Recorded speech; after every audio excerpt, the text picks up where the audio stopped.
En Navidad, yo estaba conduciendo a casa por la carretera cuando vi a una señora anciana con el auto descompuesto y me detuve para ayudarla. 10 días después, mi hijo llamó gritando: «Mamá, enciende la televisión inmediatamente». Pero déjenme contarles todo desde el principio, porque lo que sucedió entre ese momento en la carretera helada y esa llamada desesperada cambió mi vida de una forma que jamás pude imaginar. Lo que hice ese día fue simple, lo que cualquier persona haría. O al menos eso pensé. Nunca sospeché que un acto tan pequeño, tan insignificante, terminaría siendo transmitido por todas las cadenas nacionales de televisión, con mi rostro en cada pantalla del país. Pero estoy adelantándome demasiado.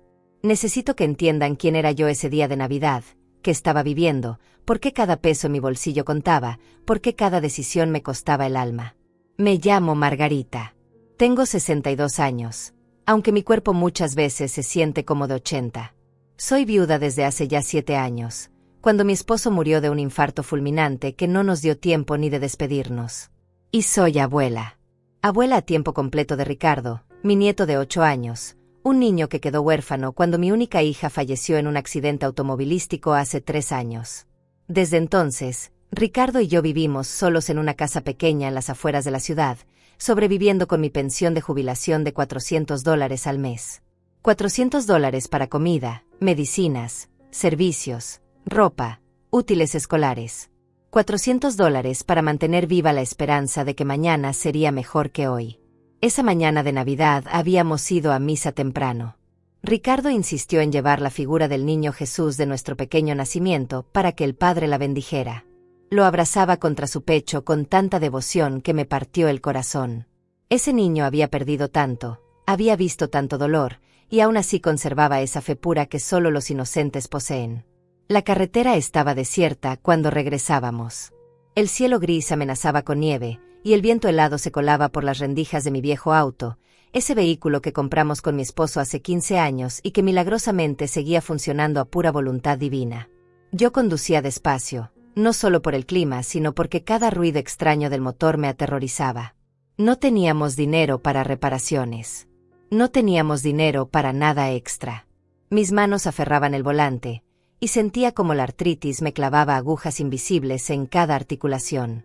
Llevaba puestos guantes viejos de lana que Ricardo me había regalado el año pasado, con un agujero en el dedo índice que yo había intentado remendar sin mucho éxito. Mi vestido gris oscuro, el único presentable que tenía para ocasiones especiales, estaba cubierto por un abrigo delgado que hacía poco contra ese frío cortante. Pero era Navidad. Había que hacer el esfuerzo de verse digna, aunque por dentro te estuvieras desmoronando. Entonces la vi. Una figura solitaria al costado de la carretera, junto a un auto Mercedes plateado que claramente no era de su época, con el capó abierto y humo saliendo del motor.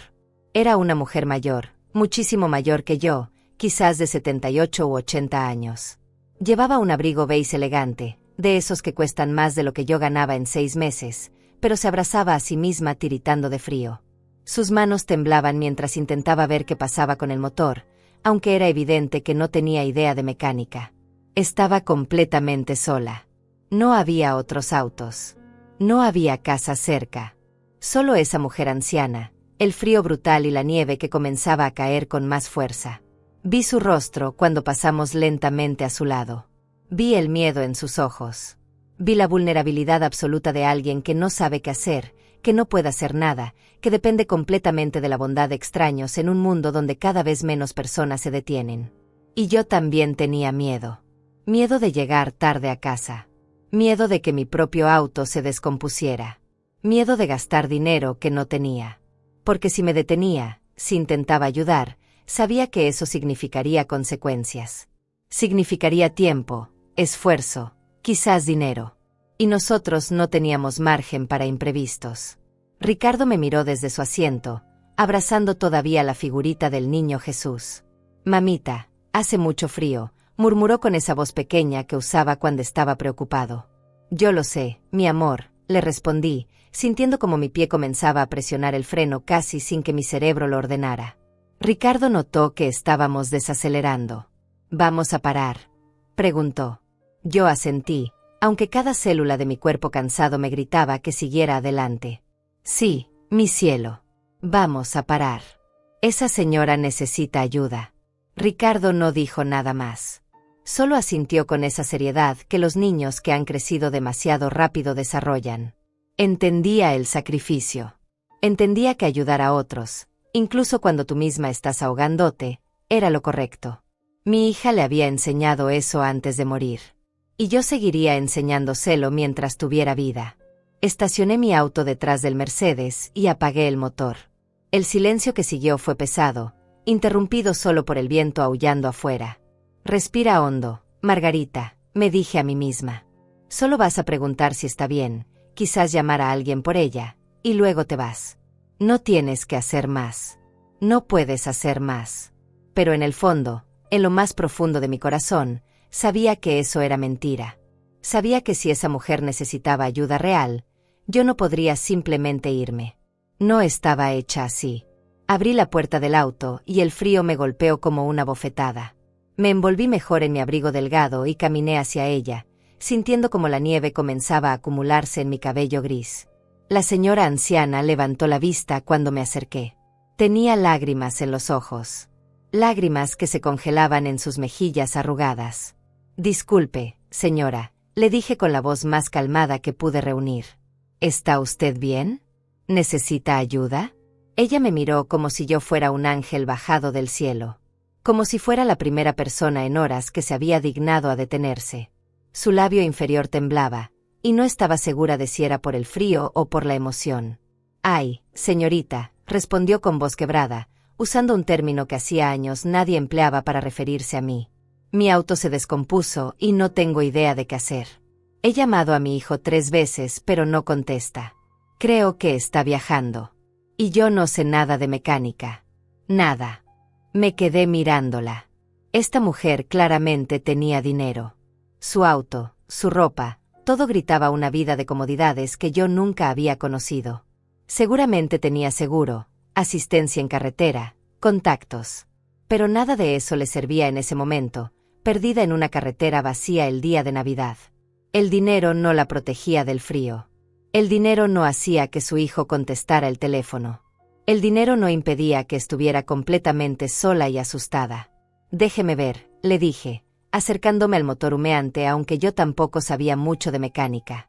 Mi esposo era quien se encargaba de esas cosas. Pero había aprendido lo básico por necesidad después de que él murió. Ricardo bajó del auto y se quedó cerca, observando todo con esos ojos grandes y atentos que no se perdían detalle. Me asomé al motor y vi que una manguera estaba rota, derramando líquido por todas partes. No era algo que yo pudiera arreglar con mis manos. Esto necesita un mecánico, le dije con honestidad.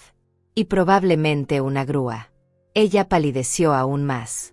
Pero es Navidad, murmuró. Nadie va a venir. Nadie trabaja hoy. Yo sabía que tenía razón. Encontrar un mecánico dispuesto a salir en Navidad sería casi imposible. Y carísimo. Saqué mi teléfono celular, ese aparato viejo que apenas tenía crédito, y comencé a buscar talleres mecánicos en la zona. Llamé a 4 diferentes.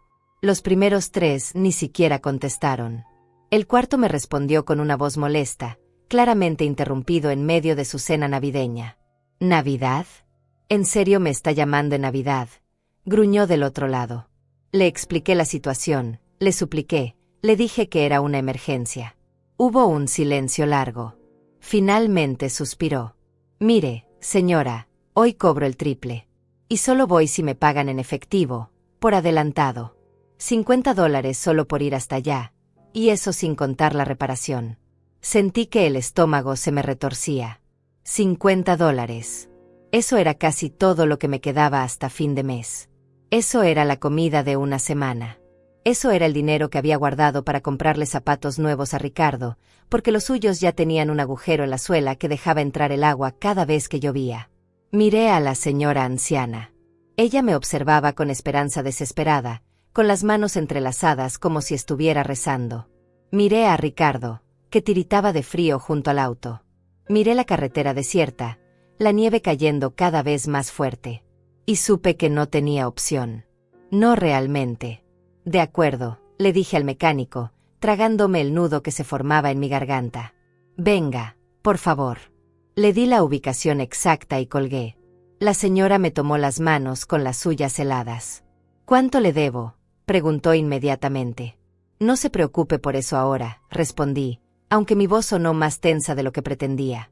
Ya veremos cuando llegue el mecánico. Ella insistió. No, por favor dígame. Quiero pagarle todo lo que ha gastado. Yo negué con la cabeza. Primero asegurémonos de que su auto quede funcionando. Lo demás no importa. Y era verdad, en cierto modo. Porque si empezaba a pensar en los $50 que acababa de comprometer, en cómo íbamos a comer Ricardo y yo la próxima semana, en los zapatos que mi nieto seguiría usando con agujeros, me derrumbaría ahí mismo. Entonces preferí no pensar. Preferí simplemente actuar, como siempre había hecho. Sobrevivir un día a la vez, un problema a la vez. El mecánico llegó 40 minutos después.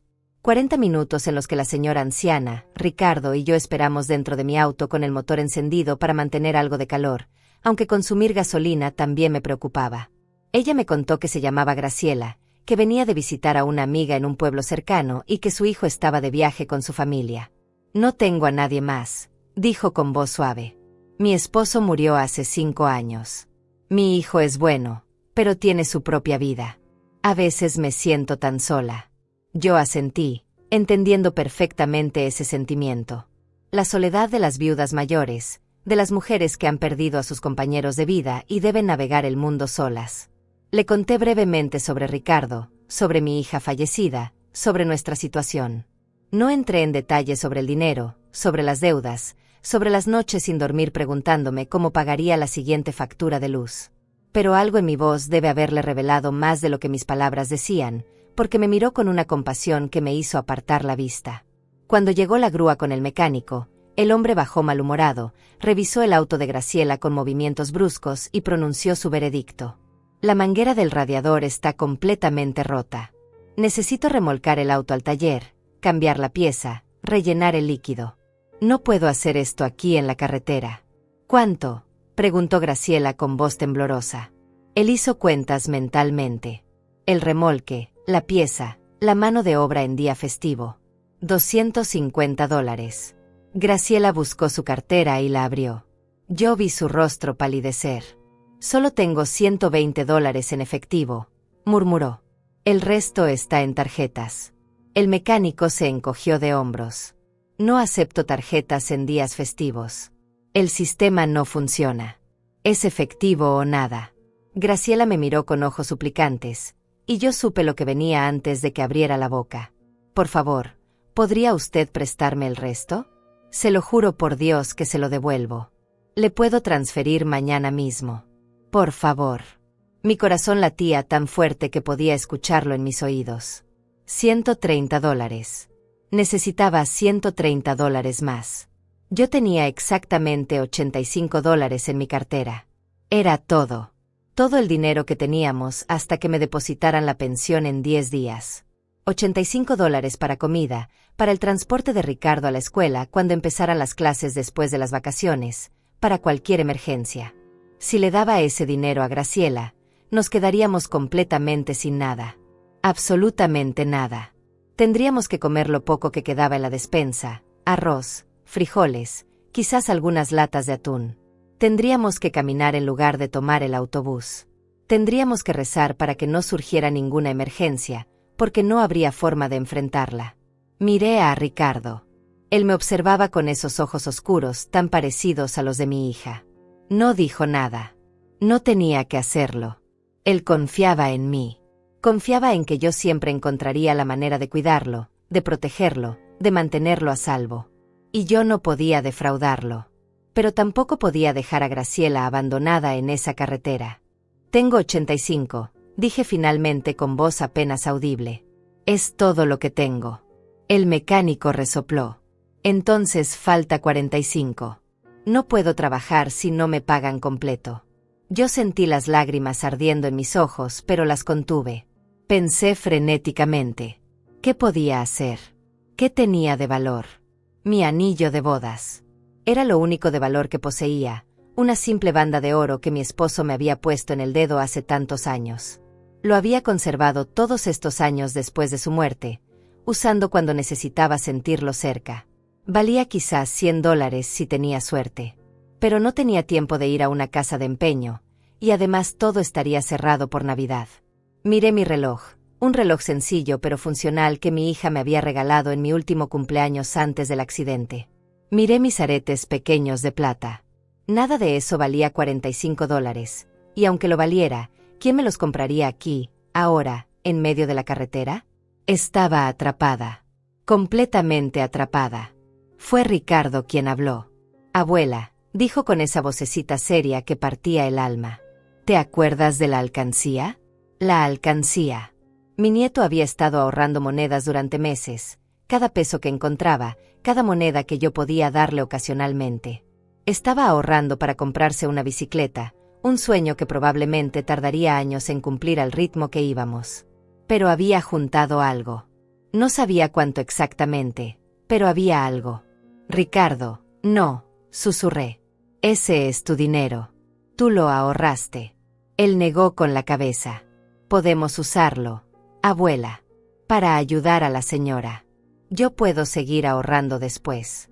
Graciela nos miraba sin entender completamente qué sucedía, pero las lágrimas corrían libremente por sus mejillas arrugadas. El mecánico tamborileaba los dedos impacientes sobre el capó de la grúa. ¿Entonces qué? ¿Sí o no? Tengo otras cosas que hacer. Tragué saliva.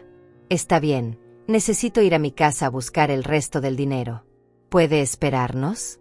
Vivo a 20 minutos de aquí. Él miró su reloj y bufó. 20 minutos de ida. 20 de vuelta. Me está costando mi cena navideña, señora.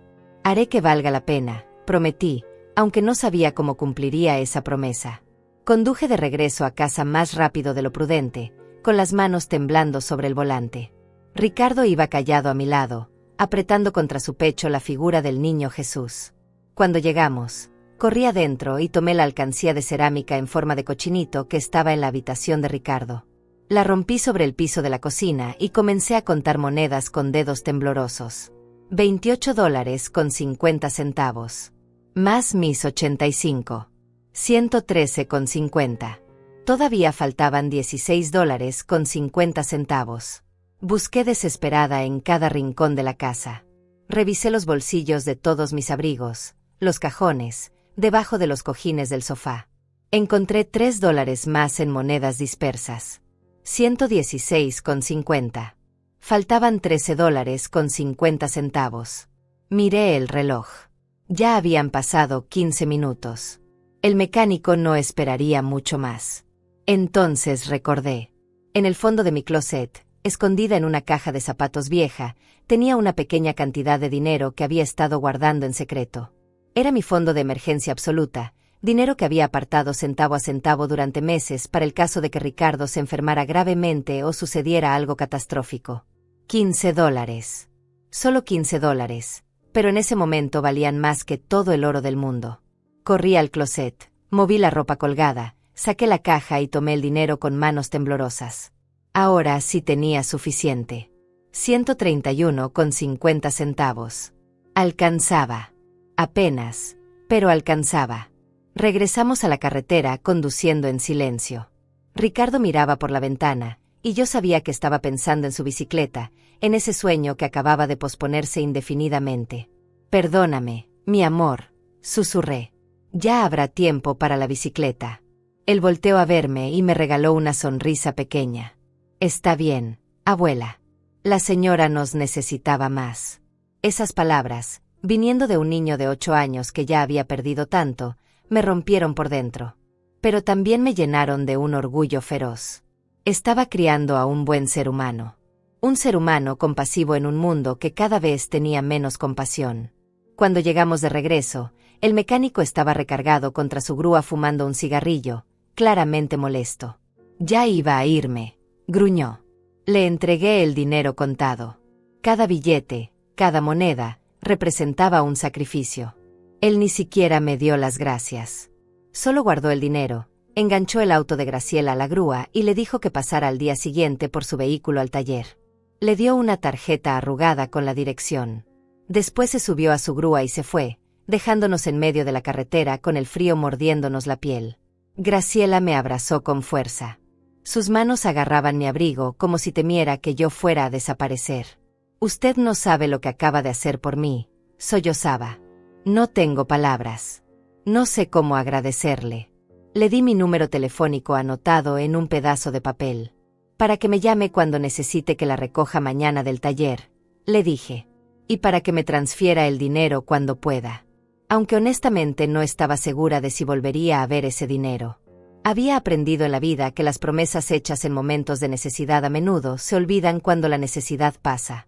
Pero Graciela sostuvo ese papel como si fuera un tesoro. Lo guardaré como oro, prometió. Y le juro que mañana a primera hora le devuelvo hasta el último centavo. Más. Le voy a dar más por todo lo que ha hecho. Por su tiempo, por su bondad, por haber sacrificado su Navidad por una desconocida. Yo negué con la cabeza. No quiero más de lo que presté. Solo quiero que llegue a salvo a su casa. Ella volvió a abrazarme, y luego se agachó para abrazar a Ricardo también. Eres un niño muy especial, le dijo con ternura. Muy valiente. Tu abuela debe estar muy orgullosa de ti. Ricardo asintió tímidamente, y yo vi cómo sus mejillas se sonrojaban. Después llamamos a un taxi para que llevara a Graciela a su casa. Mientras esperábamos, ella insistió en saber más sobre nosotros. Le conté sobre la muerte de mi hija, sobre cómo Ricardo y yo nos teníamos solo el uno al otro, sobre mi pequeña pensión. No mencioné las deudas que se acumulaban, ni los medicamentos para mi artritis que a veces no podía comprar, ni las noches en que cenábamos solo arroz con sal porque no quedaba nada más. Pero creo que ella leyó entre líneas, porque su expresión se volvió cada vez más seria mientras yo hablaba. El taxi llegó finalmente, y Graciela subió después de abrazarnos una vez más. Nos vemos mañana, dijo desde la ventana. Y les prometo que no olvidaré esto. Nunca. Vimos cómo el taxi se alejaba por la carretera, las luces traseras desapareciendo en la creciente tormenta de nieve. Después subimos a nuestro propio auto y condujimos a casa. El trayecto fue silencioso. Yo hacía cálculos mentales frenéticos. Sin dinero hasta el próximo depósito de pensión en 10 días. Teníamos arroz, algunos frijoles, 3 latas de atún, medio paquete de pasta. Podíamos sobrevivir con eso si éramos cuidadosos. Nada de lujos, nada de extras. Solo lo esencial. Ricardo podía caminar a la casa de su amigo Marcos en lugar de que yo lo llevara en auto, ahorrando gasolina. Yo podía saltarme algunas comidas, decir que no tenía hambre. Los niños necesitan comer más que los viejos de todos modos. Estaríamos bien. Teníamos que estar bien. Cuando llegamos a casa, la pequeña cena navideña que había preparado nos esperaba. El pollo modesto que había comprado en oferta, una ensalada simple, un poco de arroz. Había planeado que fuera especial, pero después de todo lo sucedido, me sentía demasiado cansada para fingir celebración. Comimos en silencio. Ricardo apenas tocó su comida, empujando los pedazos de pollo por el plato con el tenedor. ¿Estás bien, mi amor?, le pregunté. Él asintió, pero yo conocía esa mirada. Estaba preocupado. Los niños siempre saben más de lo que los adultos creen. Saben cuando el dinero escasea, cuando las cosas están difíciles, cuando sus cuidadores están al borde del colapso. Vamos a estar bien, le aseguré, tomando su mano pequeña entre las mías. Siempre encontramos la manera, ¿verdad? Él apretó mi mano. Hicimos lo correcto, ¿abuela? ¿Con la señora Graciela? Mi garganta se cerró por la emoción. Hicimos exactamente lo correcto, Ricardo. Siempre hay que ayudar a quien lo necesita, incluso cuando nosotros también estamos pasando dificultades. Porque si todos solo pensáramos en nosotros mismos, el mundo sería un lugar muy frío y oscuro. Él pareció considerar esto, y después asintió con seriedad. Entonces no me arrepiento de mi alcancía. Las lágrimas que había estado conteniendo todo el día finalmente rodaron por mis mejillas. No me arrepiento tampoco, susurré. Esa noche, después de acostar a Ricardo, me senté en la pequeña sala mirando el árbol de Navidad que habíamos armado con decoraciones hechas a mano y luces que parpadeaban intermitentemente porque la conexión estaba fallando. Mi vestido gris estaba arruinado. Mientras ayudaba con el auto de Graciela, me había manchado con grasa del motor, había arrastrado la tela por el asfalto mojado. Probablemente no tenía arreglo. Era el único vestido presentable que poseía, y ahora estaba destruido. También mis zapatos estaban embarrados, raspados. Mis manos olían a aceite de motor a pesar de haberlas lavado 3 veces. Mi cuerpo entero dolía de cansancio, la artritis punzaba cada articulación con venganza. Me sentía derrotada, exhausta, asustada. ¿Cómo íbamos a sobrevivir los próximos 10 días sin un centavo? ¿Qué pasaría si Ricardo se enfermaba? ¿Qué pasaría si el auto se descomponía? ¿Qué pasaría si surgía cualquier emergencia? No teníamos red de seguridad. No teníamos a nadie a quien recurrir. Estábamos completamente solos. Pero también, en algún lugar profundo de mi corazón cansado, había una pequeña chispa de paz. Habíamos hecho lo correcto. Habíamos ayudado a alguien que nos necesitaba. Y eso tenía que contar para algo. Tenía que significar algo. Me arrodillé frente al pequeño nacimiento que Ricardo y yo habíamos armado, con las figuritas de cerámica que habían pertenecido a mi madre. La figura del niño Jesús que Ricardo había llevado a bendecir estaba de vuelta en su lugar, acostada en el pequeño pesebre de paja. Recé. Recé como no había rezado en años. Recé por fortaleza, por provisión, por protección sobre Ricardo. Recé para que Graciela recordara devolverme el dinero, aunque me sentía culpable por siquiera pensar en eso. Recé para que encontráramos la manera de sobrevivir, como siempre habíamos hecho. Y recé para que algún día, de alguna forma, las cosas mejoraran.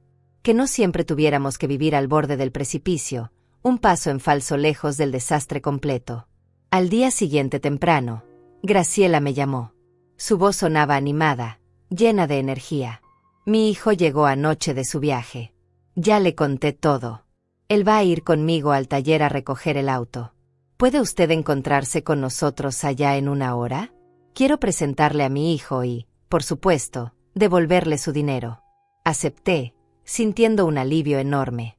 Al menos tendríamos algo de dinero de vuelta. Quizás no todo, pero algo era mejor que nada. Ricardo y yo nos arreglamos lo mejor que pudimos y condujimos al taller mecánico. Cuando llegamos, Graciela ya estaba allí con un hombre de unos 40 años, alto, de traje elegante, que claramente era su hijo. Ella corrió hacia mí en cuanto me vio bajar del auto y me abrazó como si fuéramos amigas de toda la vida. Margarita, esta es mi salvadora, le dijo a su hijo con voz emocionada. Esta mujer dejó todo en Navidad para ayudarme. Gastó su propio dinero, sacrificó su tiempo, arruinó su ropa. El hijo me extendió la mano con una sonrisa cortés pero distante. Mucho gusto. Mi madre me contó lo que hizo por ella. Muy amable de su parte. Sonaba educado pero apresurado, como alguien que tiene muchas cosas importantes que hacer y esto es solo un trámite más. Graciela abrió su bolso y sacó un sobre. Aquí está el dinero que le presté, dijo, poniendo el sobre en mis manos. $130, como prometí. Y quiero darle 100 más por todo lo que hizo. Por favor, acéptelos. Abrí el sobre y conté. Efectivamente, había $230. Sentí que podía respirar de nuevo. Con esto podíamos comprar comida, gasolina, las cosas que necesitábamos. No, Graciela, le dije, sacando los 100 extra e intentando devolvérselos. Solo quiero lo que presté. Usted no me debe nada más. Pero ella se negó a tomar el dinero de vuelta. Insisto, Margarita, usted no sabe lo que significó para mí no quedarme abandonada en esa carretera. Tengo el dinero, puedo pagarlo, y quiero hacerlo. Su hijo carraspeó. Mamá, ya nos retrasamos. Tenemos esa comida familiar. ¿Recuerdas? Todos nos están esperando. Graciela pareció recordar algo, y su rostro se iluminó aún más. Ay, es verdad.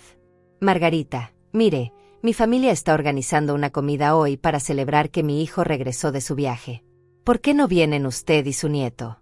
Me encantaría que conociera a todos, y así podemos agradecerle como se merece. Yo miré a Ricardo, que me observaba con ojos esperanzados. Hacía tanto tiempo que no íbamos a una reunión familiar, a una verdadera celebración. Pero también me sentía incómoda. Éramos prácticamente desconocidas. ¿Realmente quería que apareciéramos en una reunión familiar? No quiero molestar, dije con suavidad. Seguramente su familia quiere tiempo a solas con usted. Graciela tomó mis manos. Por favor. Significaría mucho para mí. Su hijo volvió a carraspear, esta vez con un toque de impaciencia apenas disimulado. Mamá, si van a venir, tiene que ser ahora. Ya vamos muy tarde. Terminamos aceptando, principalmente porque Ricardo me miraba con tanta ilusión que no pude negarme. Seguimos el auto de Graciela hasta una casa enorme en uno de los barrios más exclusivos de la ciudad. Era el tipo de casa que yo solo había visto en revistas, con jardines perfectamente cuidados, fuentes de agua, y una entrada circular donde ya estaban estacionados varios autos de lujo. Me sentí completamente fuera de lugar. Mi auto viejo y deteriorado se veía patético entre todos esos vehículos brillantes y costosos. Mi ropa, lo mejor que tenía pero claramente modesta y ya desgastada, parecía harapos comparada con la elegancia que seguramente encontraríamos adentro. Ricardo sintió mi tensión y apretó mi mano. «Está bien, abuela», susurró. «Solo es una comida». Yo asentí, tragando mi incomodidad, y bajamos del auto. Adentro, la casa era aún más impresionante. Techos altos, pisos de mármol, arte costoso en las paredes, muebles que probablemente costaban más que todo lo que yo había ganado en mi vida. Había unas 15 personas reunidas en una sala enorme, todos vestidos con ropa elegante, conversando con copas de vino en las manos.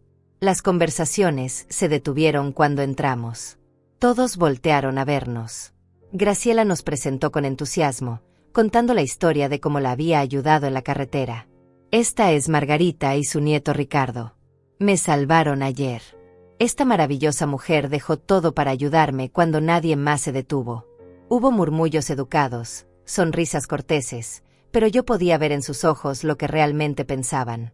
Veían mi ropa barata, veían a Ricardo aferrándose a mi mano nerviosamente, veían que no pertenecíamos a su mundo.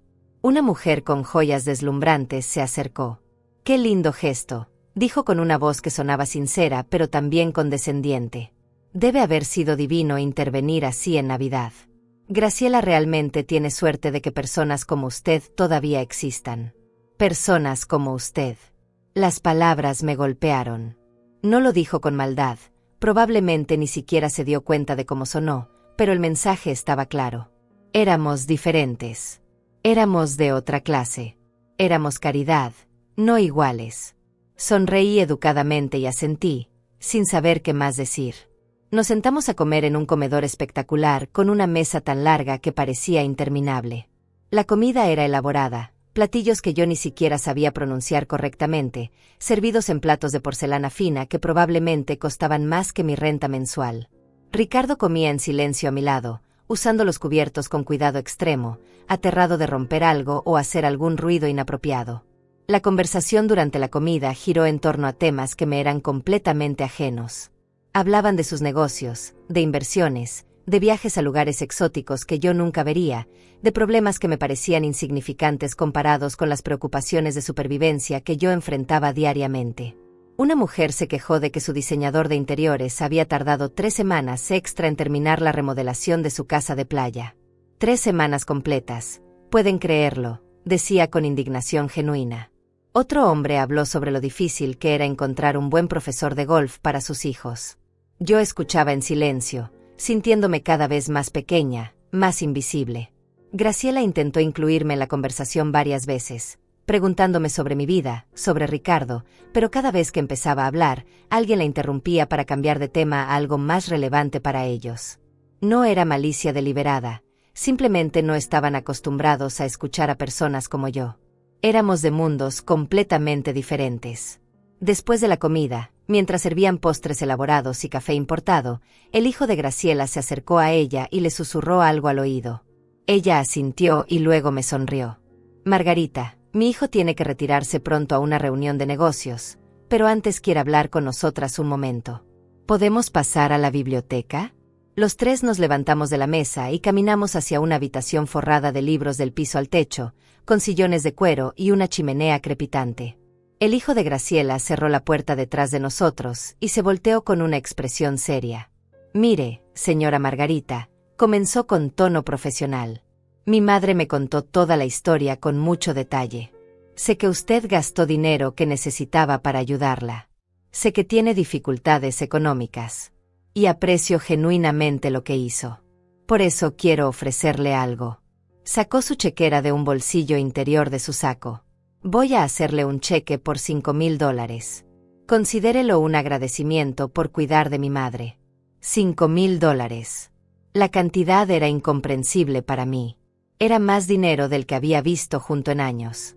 Era suficiente para pagar todas mis deudas, para comprarle a Ricardo todo lo que necesitaba, para tener un colchón de seguridad por primera vez en tanto tiempo. Mi corazón latía con fuerza. Pero algo en la forma en que lo dijo, algo en su expresión, me hizo pausar. No era gratitud lo que veía en sus ojos. Era transacción. Era cerrar un asunto pendiente. Era pagar para no tener que pensar más en esto, para no sentirse obligado. Antes de que pudiera responder, él continuó. Solo necesito que firme esto, dijo, sacando un papel. Es simplemente un documento que dice que este pago es final y completo, y que no habrá más contacto o solicitudes futuras relacionadas con el incidente de ayer. Es estándar en estas situaciones. Entenderá que tenemos que protegernos. Hay muchas personas que intentan aprovecharse de familias como la nuestra. Sentí como si me hubieran abofeteado. ¿Protegerse? ¿De mí? ¿Pensaba que yo había ayudado a su madre con la esperanza de sacar dinero? ¿Pensaba que esto era algún tipo de esquema? Graciela pareció incómoda. Hijo, no creo que eso sea necesario. Margarita no es ese tipo de persona. Él le lanzó una mirada que claramente decía que él sabía mejor. Mamá, tú eres demasiado confiada. Así es como funciona el mundo. Necesitamos proteger nuestros intereses. Miré el cheque que sostenía en su mano. $5,000 que resolverían tantos problemas. $5,000 que harían la vida de Ricardo mucho más fácil. $5,000 a cambio de mi dignidad, a cambio de aceptar que me vieran como una oportunista, como alguien de quien había que protegerse. Las manos me temblaban. La tentación era enorme. Pero entonces pensé en Ricardo esperándome afuera. Pensé en lo que le había dicho la noche anterior sobre ayudar a otros incluso cuando nosotros también estamos pasando dificultades. Pensé en el tipo de ejemplo que quería ser para él. No, dije finalmente con voz firme a pesar del temblor en mis manos. No voy a aceptar ese dinero. Ni voy a firmar ese documento. El hijo de Graciela pareció genuinamente sorprendido. ¿Perdón? Yo no ayudé a su madre esperando nada a cambio, continué, sintiendo como la emoción me apretaba la garganta. La ayudé porque era lo correcto. Porque estaba en problemas y yo podía hacer algo al respecto. No necesito su dinero y definitivamente no necesito firmar un papel que me trata como si fuera una estafadora. Graciela tenía lágrimas en los ojos. Margarita, por favor, no se ofenda. Mi hijo solo está tratando de ser cuidadoso. Pero yo puedo ver quién es usted. Sé que su corazón es puro. Acepte el dinero, por favor. No es caridad, es gratitud genuina. Negué con la cabeza. Ya me devolvió lo que presté, más $100 extra que tampoco quería aceptar, pero que usted insistió. Eso es suficiente.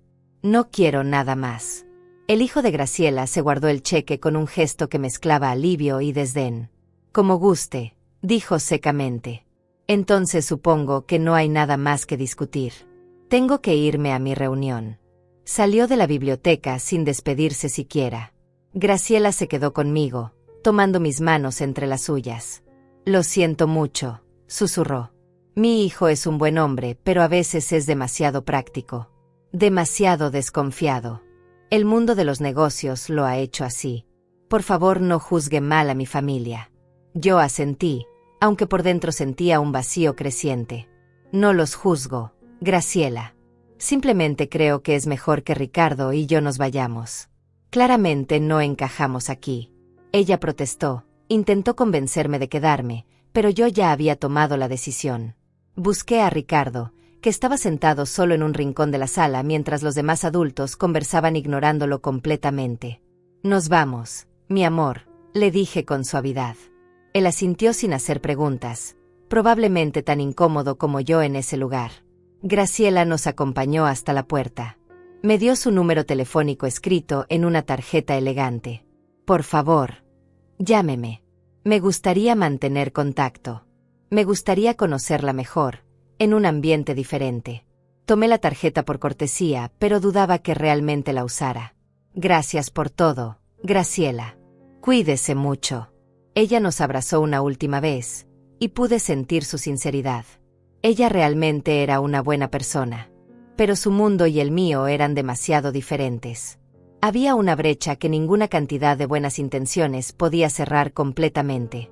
Condujimos de regreso a casa en silencio. Ricardo finalmente preguntó, ¿por qué no aceptaste el dinero, abuela? Era mucho dinero. Podríamos haber comprado tantas cosas. Porque algunas cosas son más importantes que el dinero, respondí, aunque mi voz sonó menos convincente de lo que pretendía. Como nuestra dignidad. Como no dejar que nadie nos haga sentir menos de lo que somos. Ricardo consideró esto. ¿Pero no necesitamos dinero? Claro que necesitamos dinero, admití. Pero no a cualquier precio. No si significa aceptar que nos vean como aprovechados o estafadores. Prefiero ser pobre con dignidad que rica sintiéndome sucia. Él asintió lentamente. Creo que entiendo. Espero que entiendas cuando seas mayor, pensé, porque en ese momento yo misma apenas entendía si había tomado la decisión correcta. $5,000 que habían estado al alcance de mi mano. $5,000 que había rechazado por orgullo, por principios. ¿Había sido valiente o simplemente tonta? Los siguientes días fueron duros. Muy duros. El dinero que Graciela me había devuelto ayudó, pero apenas. Pagué las facturas más urgentes, compré comida básica, pero seguíamos viviendo al límite. Mi artritis empeoró con el frío intenso de enero, y no tenía dinero para los medicamentos que realmente necesitaba. Me conformaba con analgésicos baratos que apenas tocaban el dolor. Ricardo volvió a la escuela después de las vacaciones, y yo notaba cómo sus zapatos con agujeros dejaban entrar la nieve. Llegaba a casa con los pies mojados y fríos. Intenté poner cartón dentro de los zapatos para tapar los agujeros, pero era una solución temporal y poco efectiva. Una noche, 6 días después de Navidad, Ricardo desarrolló fiebre. Alta. Muy alta. 39 grados que no bajaban con nada. Lo acosté en su cama, le puse paños fríos en la frente, le di todo el medicamento que teníamos en casa. Pero la fiebre no cedía. A las 2 de la mañana estaba peor. Temblaba incontrolablemente, deliraba, decía cosas sin sentido. Entré en pánico. Necesitaba llevarlo al hospital, pero eso significaba gastos que no podíamos afrontar. Significaba cuenta de emergencias, medicamentos, posibles estudios. Dinero que simplemente no teníamos. Pero no podía arriesgar la vida de Ricardo por dinero. Envolví a mi nieto en mantas, lo cargué hasta el auto aunque mi espalda y brazos protestaban con dolor agudo, y conduje al hospital más cercano. La sala de emergencias estaba llena. Esperamos 3 horas antes de que un médico pudiera vernos. 3 horas en las que Ricardo se puso cada vez peor, en las que yo recé con desesperación creciente. Finalmente nos atendieron. El médico, un hombre joven y cansado, examinó a Ricardo con eficiencia profesional. Es una infección respiratoria severa, diagnosticó. Necesita antibióticos inmediatamente. Voy a recetarle un tratamiento de 7 días. También necesita reposo absoluto y mucho líquido. ¿Cuánto cuestan los antibióticos?, pregunté con voz temblorosa. Él consultó en su computadora. Este que necesita cuesta alrededor de $80 por el tratamiento completo. $80 que no tenía. Había gastado casi todo el dinero de Graciela en facturas urgentes y comida. Me quedaban quizás $30 hasta el próximo depósito de pensión en 4 días más. El médico debe haber visto la desesperación en mi rostro porque su expresión se suavizó. ¿Tienes seguro médico?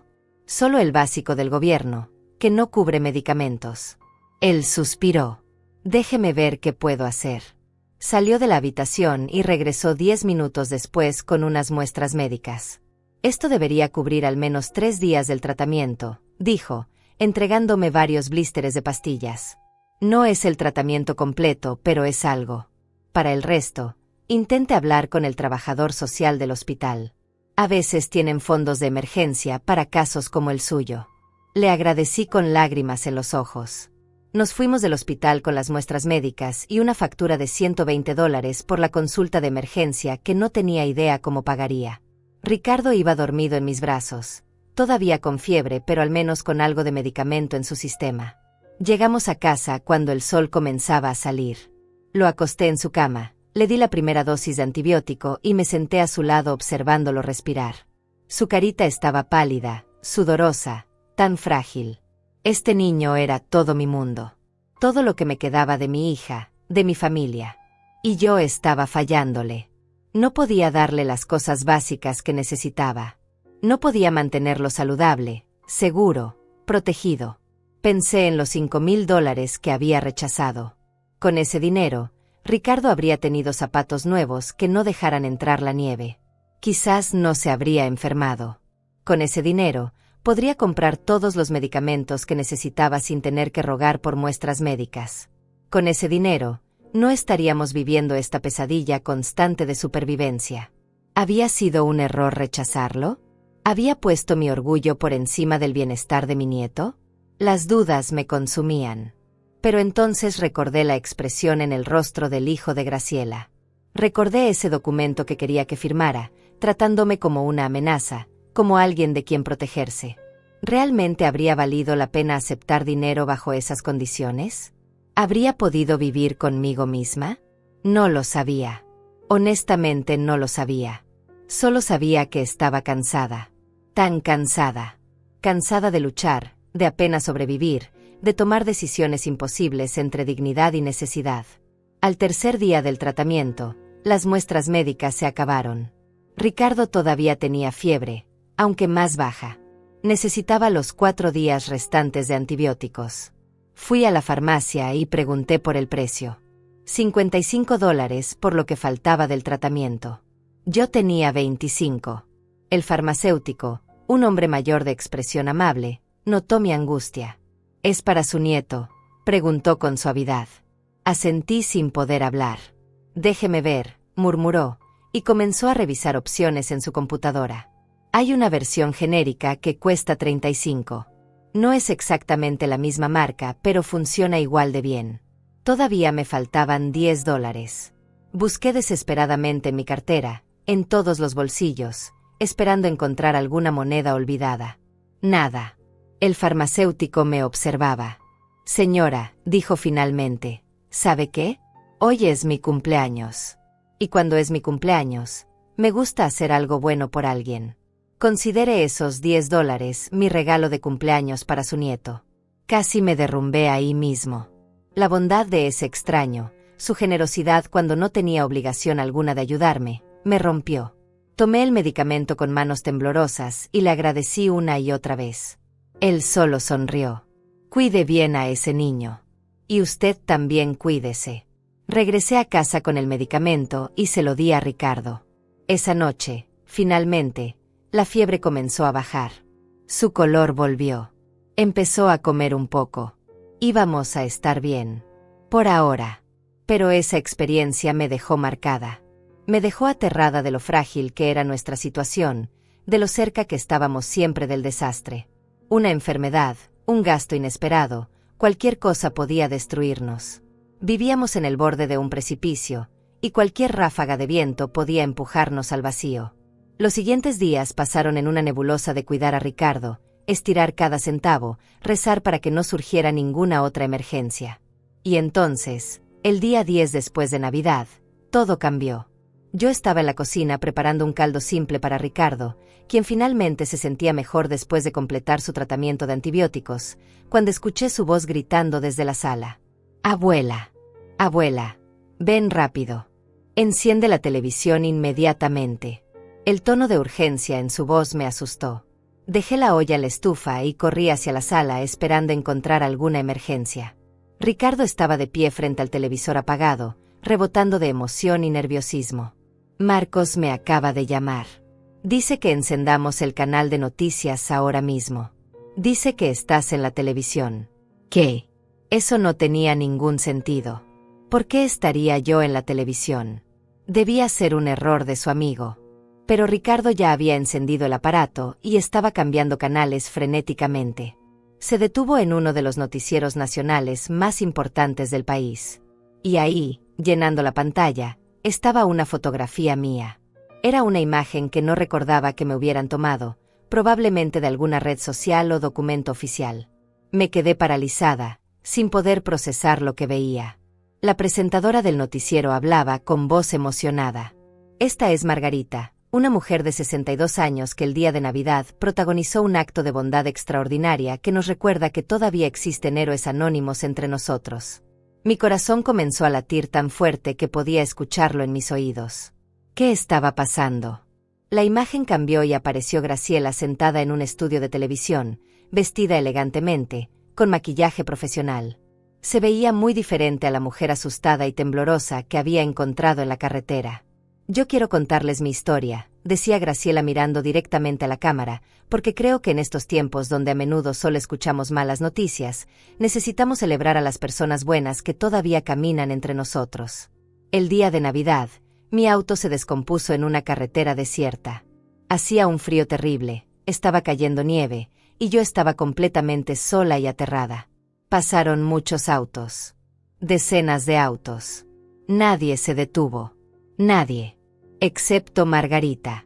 La cámara mostraba ahora imágenes de la carretera donde me había detenido, probablemente filmadas después para ilustrar la historia. Graciela continuaba narrando con voz quebrada por la emoción. Margarita conducía un auto viejo. Claramente ella misma no tenía mucho. Pero se detuvo. Se bajó en medio del frío brutal con su nieto pequeño y me preguntó si necesitaba ayuda. Pasó horas conmigo. Llamó a un mecánico que cobraba una fortuna por salir en día festivo. Y cuando yo no tenía suficiente dinero en efectivo, esta mujer increíble usó sus propios ahorros. Después me enteré de que era todo el dinero que tenía hasta su próximo cheque de pensión. Todo. Y lo gastó en una desconocida. Mi mente luchaba por comprender lo que estaba sucediendo. ¿Cómo había llegado esta historia a la televisión nacional? ¿Por qué Graciela estaba contándolo públicamente? La presentadora del noticiero intervenía ahora. Señora Graciela, para nuestros televidentes que quizás no la conocen, usted es Graciela Mendoza, fundadora de la Fundación Esperanza y Luz, una de las organizaciones benéficas más importantes del país. Ha dedicado décadas a ayudar a familias necesitadas. ¿Qué la motivó a compartir públicamente esta historia? Graciela se secó una lágrima que rodaba por su mejilla. Porque me di cuenta de algo importante. Yo he pasado toda mi vida ayudando a otros, dando caridad, organizando eventos benéficos. Y está bien, es importante. Pero Margarita me enseñó algo más profundo. Ella no me ayudó porque tuviera recursos sobrantes. Me ayudó a pesar de no tenerlos. Me ayudó sacrificando lo que ella misma necesitaba desesperadamente. Eso es verdadera bondad. Eso es verdadero heroísmo. La imagen cambió nuevamente y ahora mostraban mi casa desde afuera. Alguien había venido y filmado nuestra pequeña vivienda humilde. Sentí una mezcla de vergüenza y exposición. Todo el país estaba viendo dónde vivíamos, viendo nuestra pobreza expuesta. Según nuestras investigaciones, continuaba la presentadora, Margarita vive con su nieto Ricardo de 8 años. Es viuda y sobrevive con una pensión mínima de $400 mensuales. Está criando sola a su nieto después de que la madre del niño, su única hija, falleciera en un accidente hace 3 años. A pesar de sus propias dificultades extremas, no dudó en ayudar a una desconocida en Navidad. Las lágrimas comenzaron a rodar por mis mejillas. Ricardo se acercó y me abrazó fuerte. «Abuela, eres famosa», susurró con una mezcla de asombro y orgullo. Pero yo no me sentía famosa. Me sentía expuesta, vulnerable, como si hubieran desnudado mi vida frente a millones de extraños. Graciela volvió a aparecer en pantalla. Por eso decidí que no podía quedarme callada. Margarita merece ser reconocida. Merece que el país sepa que existen personas como ella. Y francamente, merece ayuda. Mi fundación va a establecer un fondo educativo completo para Ricardo, asegurando que pueda estudiar hasta la universidad sin preocupaciones financieras. También vamos a proporcionar apoyo mensual a Margarita para que pueda vivir con dignidad, sin el estrés constante de apenas sobrevivir. No podía creer lo que estaba escuchando. ¿Un fondo educativo para Ricardo? ¿Apoyo mensual? ¿Esto era real? La presentadora sonreía ampliamente. Pero eso no es todo. Después de que compartiéramos esta historia en nuestras redes sociales esta mañana, la respuesta ha sido abrumadora. Miles de personas han contactado a la Fundación Esperanza y Luz ofreciendo donaciones específicamente para Margarita y Ricardo. Empresas locales han ofrecido trabajo a Margarita. Una clínica médica privada ofreció atención médica gratuita para ambos. Un concesionario de autos ofreció donarle un vehículo nuevo. La comunidad se ha volcado completamente para ayudar a esta mujer que ayudó sin esperar nada a cambio. Mi teléfono comenzó a sonar. Y siguió sonando. Y no paró. Llamadas de números desconocidos, mensajes de texto, notificaciones en redes sociales que ni sabía que tenía. Ricardo miraba su propio teléfono, el simple aparato que le había comprado para emergencias. Abuela, Marcos dice que toda su familia está viendo la noticia. Y su mamá quiere hablar contigo. La vecina de al lado, Leticia, llegó corriendo a la puerta tocando frenéticamente. Margarita. Margarita, estás en la televisión. Todo el país está hablando de ti. Abrí la puerta aturdida y Leticia me abrazó llorando. Siempre supe que eras un ángel. Siempre lo supe. Y ahora todos lo saben también. En las siguientes horas, mi pequeña casa se convirtió en un torbellino. Norma, otra vecina, llegó con comida. Otros vecinos que apenas conocía aparecieron para felicitarme, para abrazarme, para decirme lo orgullosos que estaban. Mi teléfono no dejaba de sonar. Periodistas querían entrevistas. La Fundación de Graciela llamó para coordinar los detalles del apoyo que habían prometido. Personas completamente desconocidas me escribían mensajes de agradecimiento por restaurar su fe en la humanidad. Era abrumador. Completamente abrumador. Esa noche, después de que finalmente todos se fueron y Ricardo se durmió exhausto por la emoción, me senté sola en la sala mirando mi teléfono lleno de mensajes sin leer. La televisión seguía encendida en volumen bajo, y varios canales continuaban repitiendo la historia. Mi historia. Una vida que había sido privada, llena de luchas silenciosas y dignidad callada, ahora era conocimiento público. Todo el país sabía de mi pobreza, de mis dificultades, de mis sacrificios. Parte de mí se sentía violada, expuesta. Pero otra parte, una parte más profunda, sentía algo diferente. Esperanza. Por primera vez en años, sentía esperanza real de que las cosas podrían mejorar. De que Ricardo tendría oportunidades que yo nunca pude darle. De que no tendríamos que vivir cada día al borde del colapso. Tomé mi teléfono y marqué el número de Graciela que ella me había dado. Contestó al primer timbre. ¿Margarita? Su voz sonaba ansiosa. Graciela, ¿por qué hiciste esto?, pregunté con voz temblorosa. ¿Por qué expusiste mi vida así frente a todo el país? Hubo un silencio breve del otro lado.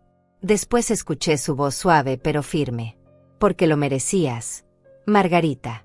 Porque necesitaba que el mundo supiera que todavía existen personas verdaderamente buenas. Y porque, sinceramente, después de ver cómo mi propio hijo te trató, después de ver cómo mi familia te hizo sentir incómoda en mi casa, sentí vergüenza. Vergüenza profunda. Yo quería compensarte de alguna manera, pero sabía que tú no aceptarías mi dinero directamente. Eres demasiado orgullosa, demasiado digna. Entonces pensé que si compartía tu historia, si el mundo conocía lo que hiciste, quizás la ayuda vendría de una forma que no pudieras rechazar. No como caridad de una persona rica, sino como reconocimiento de una comunidad agradecida. Sus palabras me golpearon fuerte. Había calculado todo esto. Había predicho que yo rechazaría su ayuda personal, pero que no podría rechazar el apoyo de miles de desconocidos. Y tenía razón. ¿Cómo podía rechazar un fondo educativo para Ricardo cuando venía de una fundación establecida y de donaciones públicas? ¿Cómo podía decir que no a oportunidades que cambiarían la vida de mi nieto? No podía. Y ella lo sabía. ¿Estás molesta conmigo?, preguntó Graciela con voz preocupada. Pensé en eso. ¿Estaba molesta? Estaba confundida, abrumada, asustada de toda esta atención. ¿Pero molesta? No sé, respondí honestamente. Es todo tan repentino, tan público. No estoy acostumbrada a esto. Entiendo, dijo ella. Y si verdaderamente quieres que detenga todo, lo haré. Puedo hacer otra conferencia de prensa pidiendo privacidad para ti. Pero Margarita, piensa en Ricardo. Piensa en las oportunidades que ahora tiene. Educación garantizada hasta la universidad. Atención médica. Un futuro que no esté lleno de las mismas luchas que tú has enfrentado.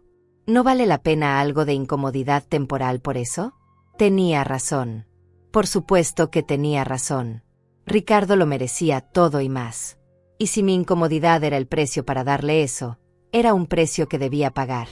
Está bien, dije finalmente. Acepto la ayuda. Pero necesito que entiendas algo. Yo no hice lo que hice para obtener reconocimiento o recompensas. Lo hice porque era lo correcto. Y no quiero que esta historia se convierta en algo más de lo que fue. Una persona ayudando a otra en un momento de necesidad. Nada más. Lo entiendo perfectamente, respondió Graciela. Y prometo manejar todo con la mayor dignidad posible. Mañana me gustaría que vinieras a mi fundación para discutir los detalles del apoyo.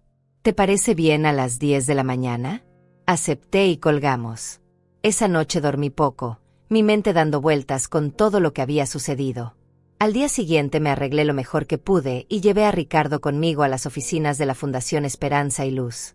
Era un edificio impresionante en el centro de la ciudad, moderno y elegante. Cuando entramos, varios empleados nos reconocieron inmediatamente y nos saludaron con calidez genuina. Graciela nos recibió personalmente y nos llevó a su oficina. Durante las siguientes 2 horas, repasamos todos los detalles. El fondo educativo para Ricardo estaba completamente establecido y cubriría no solo universidad sino también cualquier curso, actividad extracurricular o material que necesitara. Me ofrecieron un trabajo de medio tiempo en la fundación misma, ayudando a coordinar programas de asistencia a familias necesitadas. El salario era modesto pero justo, y significaba un ingreso estable además de mi pensión. También habían coordinado con la clínica médica que había ofrecido ayuda, asegurando que tanto Ricardo como yo tuviéramos atención completa incluyendo medicamentos. Era más de lo que jamás había soñado. Más de lo que creía posible. Lágrimas de gratitud rodaban por mis mejillas mientras Graciela explicaba cada detalle. Cuando salimos de su oficina, encontramos que varios periodistas se esperaban afuera del edificio. Graciela había advertido que esto podría pasar. ¿Quieres hablar con ellos?, preguntó con suavidad. ¿O podemos salir por la entrada trasera? Miré a los periodistas, sus cámaras listas, sus micrófonos extendidos. Pensé en todas las personas que habían visto la historia, que habían donado, que habían ofrecido ayuda. Les debía al menos un agradecimiento. Hablaré, decidí. Salimos y los periodistas nos rodearon inmediatamente. Las preguntas llegaban de todas direcciones. ¿Cómo se siente con toda esta atención? ¿Esperaba que su historia se volviera viral? ¿Qué mensaje tiene para las personas que la admiran? Levanté una mano pidiendo silencio. Quiero agradecerles a todos. Comencé con voz temblorosa. A Graciela por su generosidad, a todas las personas que han donado y ofrecido ayuda, a la comunidad por su apoyo abrumador. Pero quiero decir algo importante. Yo no soy una heroína. No soy especial. Solo hice lo que cualquier persona decente debería hacer, ayudar a alguien en necesidad. No lo hice por reconocimiento o recompensa. Lo hice porque era lo correcto. Y mi esperanza es que esta historia inspire a otros no a admirarme a mí, sino a actuar ellos mismos cuando vean a alguien que necesita ayuda. Un periodista preguntó, ¿es verdad que rechazó $5,000 que le ofrecieron inicialmente? La pregunta me tomó por sorpresa. Claramente alguien había filtrado esa información. Miré brevemente a Graciela, quien parecía tan sorprendida como yo. Sí, es verdad, admití finalmente. ¿Por qué?, preguntó otro periodista con curiosidad genuina. Porque venía con condiciones que no podía aceptar, expliqué cuidadosamente sin querer avergonzar a Graciela o su familia. Porque el dinero nunca debe venir a costa de la dignidad de uno. Prefiero vivir modestamente con mi autorrespeto intacto que cómodamente sintiéndome menos que otros. Esa respuesta resonó. Vi como varios periodistas asentían, como algunas personas en la pequeña multitud que se había reunido comenzaron a aplaudir. Las entrevistas continuaron por 20 minutos más antes de que Graciela finalmente interviniera diciendo que necesitábamos privacidad. Nos escoltó a nuestro auto y nos despedimos con un abrazo. Nos vemos en tu primer día de trabajo la próxima semana, dijo con una sonrisa. Mientras conducía a casa, Ricardo estaba inusualmente callado. ¿Estás bien, mi amor?, pregunté. Él asintió lentamente. Abuela, ¿por qué algunas personas tienen tanto y otras tan poco? Es una pregunta difícil, admití. No siempre es justo. Pero lo importante es cómo tratamos a otros sin importar cuánto tengamos. Graciela tiene mucho dinero, pero también tiene un buen corazón. Usa su riqueza para ayudar. Y nosotros, aunque teníamos poco, también ayudamos. Eso es lo que cuenta. Él consideró esto. Cuando sea grande, quiero ayudar a personas como tú me ayudaste a mí, como tú ayudaste a la señora Graciela. Mi corazón se llenó de orgullo. Eso sería maravilloso, Ricardo. Los siguientes días fueron un torbellino de actividad. La atención mediática gradualmente disminuyó, aunque ocasionalmente algún canal repetía la historia. Varios políticos intentaron usar mi historia para sus propias agendas, pero yo rechacé todas las invitaciones a eventos políticos. No quería que me usaran. Sin embargo, algo inesperado sucedió 3 días después. Estaba en casa organizando documentos para mi nuevo trabajo cuando sonó el timbre. Abrí la puerta y me encontré frente a un hombre que reconocí inmediatamente, aunque nunca lo había visto en persona. Era Francisco, el padre biológico de Ricardo. El hombre que había abandonado a mi hija cuando supo que estaba embarazada. El hombre que nunca había mostrado el más mínimo interés en su hijo. Hasta ahora. Margarita, dijo con una sonrisa que no llegaba a sus ojos. Qué gusto verte. He estado siguiendo las noticias. Muy impresionante lo que has logrado. Sentí que la sangre se me helaba. ¿Qué quieres, Francisco? Él miró hacia adentro de la casa. ¿Está Ricardo? Me gustaría verlo. Han pasado tantos años. Mi instinto protector se activó inmediatamente. No, no vas a verlo. No tienes derecho. Él levantó las manos en gesto apaciguador. Vamos, Margarita. Sé que cometí errores en el pasado. Grandes errores. Pero soy su padre. Y ahora que las cosas están mejorando para ustedes, pensé que quizás podríamos hablar sobre mi rol en la vida de Ricardo. Vi en sus ojos lo que realmente quería. No era amor paternal ni arrepentimiento genuino. Era oportunismo puro. Había visto las noticias, había escuchado sobre el dinero, sobre las oportunidades. Y ahora quería su pedazo. Vete, dije firmemente. No eres bienvenido aquí. Ricardo no te conoce y no tiene ningún interés en conocerte. Su expresión cambió, volviéndose más dura. Soy su padre legal, Margarita. Tengo derechos. Derechos que abandonaste hace 8 años, repliqué. No firmaste el acta de nacimiento. Nunca pagaste manutención. Nunca mostraste interés. No tienes derecho sobre él. Francisco dio un paso más cerca, intimidante. Eso lo veremos. Tengo un abogado. Y creo que cualquier juez vería con buenos ojos que un padre quiera reconectar con su hijo ahora que está en una mejor posición para proveer. Cerré la puerta en su cara y puse el seguro con manos temblorosas. A través de la ventana lo vi quedarse parado varios minutos más, mirando la casa, antes de finalmente irse. Mi corazón latía descontrolado. Esto era exactamente lo que había temido. Que el dinero, la atención, trajera personas del pasado con intenciones oscuras. Ricardo salió de su habitación. ¿Quién era, abuela? Nadie importante, mentí, aunque mi voz sonaba tensa. Solo alguien vendiendo algo. Pero Ricardo era más perceptivo de lo que yo le daba crédito. Te escuché hablar fuerte. Estás asustada. Me arrodillé frente a él y tomé sus manos. Escúchame bien, Ricardo. Si alguna vez un hombre llamado Francisco intenta acercarse a ti, en la escuela o en cualquier lugar, no hables con él. Vienes directamente conmigo o le dices a un maestro. ¿Entendido?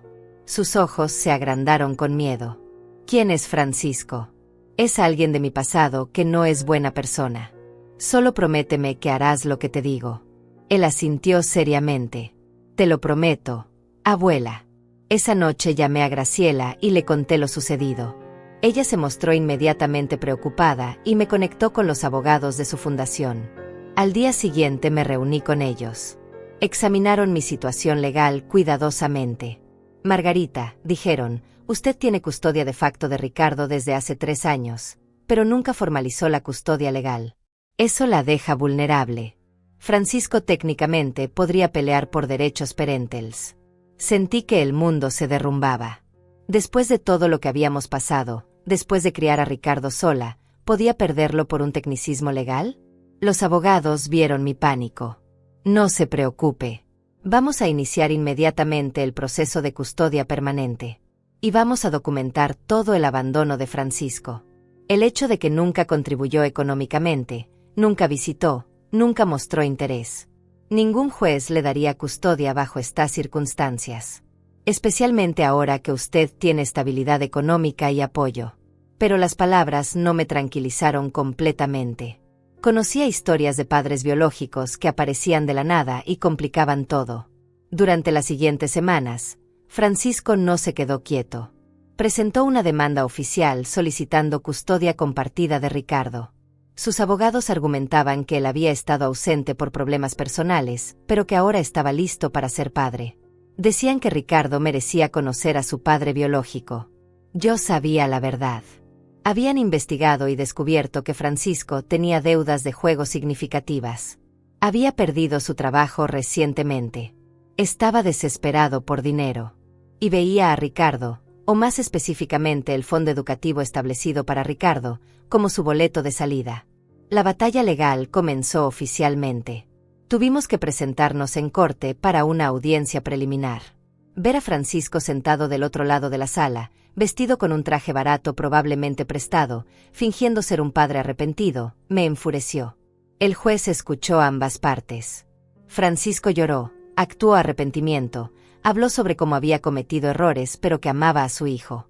Mis abogados presentaron evidencia de su completo abandono, de sus deudas, de su historial laboral inestable. Pero el juez no tomó una decisión ese día. Ordenó evaluaciones psicológicas para ambas partes, investigaciones de servicios sociales, y programó una audiencia completa para 6 semanas después. 6 semanas de incertidumbre absoluta.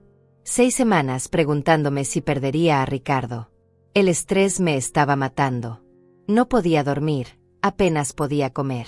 Mi artritis empeoró tanto que algunos días apenas podía moverme. Pero ahora tenía acceso a medicamentos adecuados, así que al menos el dolor físico era manejable. El dolor emocional era otra historia. Ricardo se dio cuenta de todo. Le expliqué en términos simples que su padre biológico quería conocerlo, pero que yo estaba luchando para asegurarme de que él pudiera decidir. «Yo quiero quedarme contigo, abuela», dijo con voz pequeña. «¿Eso cuenta?» «Eso cuenta más que nada», le aseguré. «Y voy a hacer todo lo posible para que así sea». La trabajadora social asignada al caso vino a nuestra casa varias veces. Entrevistó a Ricardo, me entrevistó a mí, examinó nuestra dinámica familiar. Habló con maestros de Ricardo, con vecinos, con Graciela. Todos dijeron lo mismo. Ricardo estaba feliz, bien cuidado, amado. Florecía bajo mi cuidado. Mientras tanto, Francisco continuaba su actuación pública. Dio entrevistas a medios sensacionalistas hablando sobre cómo había sido excluido injustamente de la vida de su hijo. Como ahora que había dinero involucrado, la abuela no quería compartir. Intentó pintarme como codiciosa, como alguien que usaba a Ricardo para acceder a fondos. Algunas personas le creyeron. Recibí mensajes de odio en redes sociales, acusaciones de que estaba robándole un hijo a su padre. Fue devastador. Pero muchas más personas me apoyaron. Recordaban la historia original, conocían mi carácter. Graciela dio otra entrevista defendiéndome públicamente, explicando que el fondo educativo estaba completamente protegido y solo podía usarse para beneficio directo de Ricardo. Que no había forma de que yo o nadie más pudiera acceder a ese dinero para uso personal. Finalmente llegó el día de la audiencia final. La sala de corte estaba llena. Algunos periodistas habían logrado entrar. Vecinos como Leticia y Norma estaban allí apoyándome. Graciela estaba sentada en primera fila. El juez entró y todos nos pusimos de pie. Lo que siguió fueron 4 horas de testimonios. Francisco habló primero, con su abogado presentándolo como padre reformado. Pero bajo interrogatorio cruzado de mis abogados, la fachada comenzó a desmoronarse. ¿Es verdad que tiene deudas de juego por más de $30,000? Sí, pero estoy trabajando en pagarlas. ¿Es verdad que fue despedido de sus últimos 3 trabajos? Fueron malentendidos. ¿Es verdad que nunca intentó contactar a Ricardo en 8 años hasta que vio las noticias sobre el fondo educativo? Eso no es justo. Estaba pasando por momentos difíciles. Los abogados fueron implacables. Presentaron evidencia de sus mentiras, de sus intentos de acceder al fondo educativo, de conversaciones grabadas donde admitía que solo quería custodia por el dinero. Francisco se desmoronó. Se puso agresivo, gritó, reveló su verdadera naturaleza ante el juez. Después testifiqué yo. Hablé sobre los últimos 3 años criando a Ricardo sola. Sobre las dificultades, los sacrificios, pero también la alegría. Sobre cómo Ricardo era mi mundo entero. Hablé sobre el día de Navidad que cambió todo, sobre cómo había tratado de criar a Ricardo con valores de bondad y compasión. Las lágrimas rodaban por mis mejillas mientras hablaba. Finalmente, el juez pidió hablar con Ricardo en privado. Se llevaron a mi nieto a una sala separada. Los 20 minutos que estuvo allí fueron los más largos de mi vida. Cuando regresó, sus ojos estaban rojos de llorar, pero me sonrió valientemente. El juez revisó sus notas, por lo que pareció una eternidad. Después levantó la vista y habló. He escuchado todos los testimonios. He revisado toda la evidencia. Y he hablado extensamente con Ricardo. Mi decisión es la siguiente. La custodia completa y permanente se otorga a Margarita. Francisco no recibirá derechos de visita a menos que Ricardo, cuando sea mayor, decida iniciar contacto voluntariamente. Además, se emite una orden de restricción prohibiendo a Francisco acercarse a menos de 100 metros de Ricardo o su escuela. El alivio que sentí fue tan intenso que casi me desmayo. Ricardo corrió hacia mí y nos abrazamos llorando mientras Francisco salía furioso de la sala gritando obscenidades que el juez ordenó fueran removidas del acta. Era nuestro. Ricardo era oficialmente mío. Nadie podía quitármelo. Nunca. Esa noche celebramos en nuestra pequeña casa. Leticia y Norma trajeron comida, Graciela vino con un pastel enorme, y varios vecinos se unieron espontáneamente. Fue una celebración modesta pero llena de amor genuino. Ricardo estaba radiante de felicidad.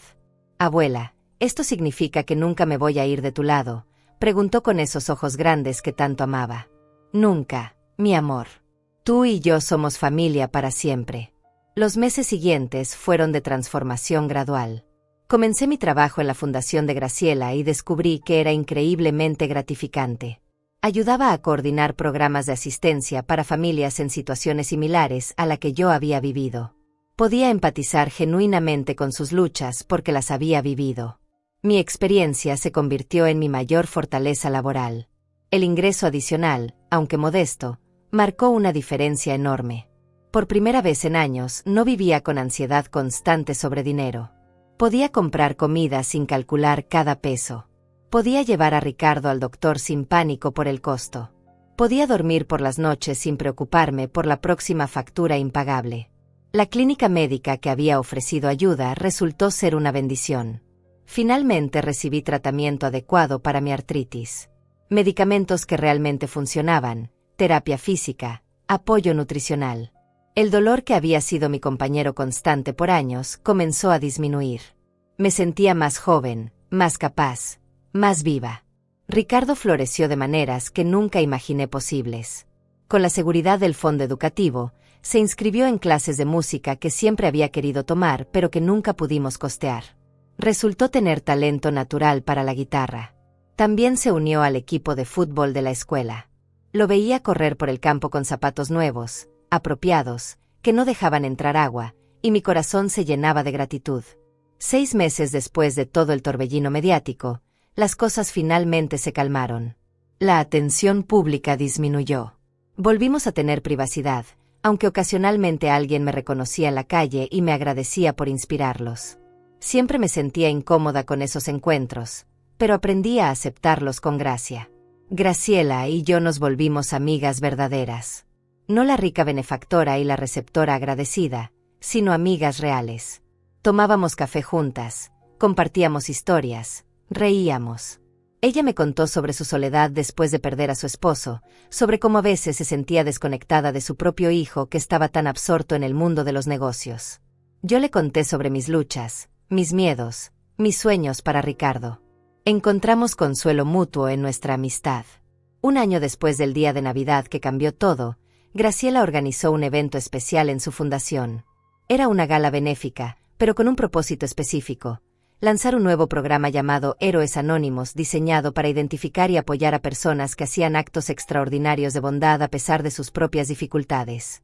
Me pidió que fuera la oradora principal. Inicialmente me resistí. No me sentía cómoda siendo el centro de atención. Pero Graciela insistió. Tu historia puede inspirar a otros, Margarita. Puede recordarle a la gente que la bondad importa, que los actos pequeños tienen consecuencias enormes. Finalmente acepté. La noche de la gala llegué nerviosa, vestida con un vestido elegante color verde oscuro que Graciela me había ayudado a elegir. Ricardo estaba guapísimo con su primer traje formal. Cuando llegó mi turno de hablar, subí al podio con las piernas temblorosas. Miré a la audiencia de cientos de personas. Respiré profundo y comencé. Hace un año, el día de Navidad, tomé una decisión simple. Vi a alguien que necesitaba ayuda y me detuve. No pensé en las consecuencias. No calculé costos versus beneficios. Simplemente actué desde el corazón. Y esa decisión cambió mi vida de maneras que nunca podría haber imaginado. Pero quiero que entiendan algo importante. Yo no soy especial. No soy una heroína. Soy una mujer común que hizo lo que cualquiera debería hacer. Y ese es precisamente el punto. Todos tenemos la capacidad de cambiar vidas. No necesitamos ser ricos. No necesitamos tener recursos abundantes. Solo necesitamos tener corazones dispuestos a ver el sufrimiento de otros y actuar. Hablé sobre las lecciones que había aprendido. Sobre cómo la dignidad es más importante que el dinero. Sobre cómo los actos de bondad regresan multiplicados de formas inesperadas. Sobre cómo criar a nuestros hijos con valores de compasión es el legado más importante que podemos dejar. Cuando terminé, hubo un silencio breve antes de que la sala estallara en aplausos. Personas se pusieron de pie. Vi lágrimas en muchos rostros. Después del evento, varios asistentes se acercaron a compartir sus propias historias de bondad, de momentos en que habían ayudado a otros o habían sido ayudados. Me di cuenta de que mi historia había tocado algo profundo en las personas. Les había recordado su propia humanidad, su propia capacidad para el bien. Ahora, 2 años después de aquel día de Navidad, mi vida es irreconocible comparada con lo que era. Todavía vivo en la misma casa pequeña, aunque ahora está mejor mantenida y cómoda. Todavía trabajo duro, aunque ahora en un trabajo que amo y que me paga dignamente. Todavía cuido a Ricardo, aunque ahora sin el terror constante de no poder proveer para él. Ricardo tiene 10 años ahora. Es un niño brillante, compasivo, lleno de sueños. Habla sobre querer ser médico para ayudar a personas que no tienen acceso a atención médica. O maestro para educar niños en comunidades pobres. O trabajador social para apoyar familias en crisis. No importa que elija, sé que será alguien que deja el mundo mejor de lo que lo encontró. Porque eso es lo que le enseñé. No con palabras, sino con acciones. Graciela celebró su cumpleaños número 80 la semana pasada. La fiesta fue en su casa, pero esta vez me sentí completamente cómoda. Su hijo, que inicialmente fue tan frío conmigo, se acercó durante la celebración. Margarita, quiero disculparme, dijo con sinceridad genuina. Fui injusto contigo cuando nos conocimos. Juzgué mal. Mi madre tenía razón sobre ti desde el principio. Has sido una bendición en su vida. En nuestras vidas. Acepté su disculpa con gracia. Todos merecemos segundas oportunidades de corregir nuestros errores. A veces, cuando estoy sola por las noches después de acostar a Ricardo, pienso en todo lo que pasó. Pienso en cómo un simple acto de bondad en una carretera helada desencadenó una serie de eventos que transformaron completamente nuestras vidas. Pienso en las decisiones que tomé, en los sacrificios que hice, en el orgullo que casi me costó todo. Y me pregunto, ¿qué habría pasado si hubiera seguido conduciendo ese día de Navidad? Si hubiera pasado junto a Graciela sin detenerme, probablemente estaríamos todavía luchando, viviendo al día, sin esperanza de un futuro mejor. Pero me detuve. Y esa decisión lo cambió todo. No solo para mí y Ricardo, sino también para Graciela, quien encontró en mí una amiga verdadera después de años de soledad. Para las familias que ahora son ayudadas por el programa Héroes Anónimos. Para las personas que escucharon mi historia y decidieron ser más bondadosas en sus propias vidas. Las olas de un acto de bondad se extienden más lejos de lo que podemos ver. Toco suavemente la mejilla de mi nieto dormido y susurro una oración de gratitud. Por las segundas oportunidades. Por la bondad de extraños. Por la forma misteriosa en que el universo recompensa a aquellos que actúan desde el corazón. Y me hago una pregunta final, la misma que le hago a cualquiera que escuche mi historia. Si tú hubieras estado en mi lugar ese día frío de Navidad, con tan poco que dar pero viendo a alguien que necesitaba tanto, ¿te habrías detenido? Espero que sí. Espero que todos nos detengamos.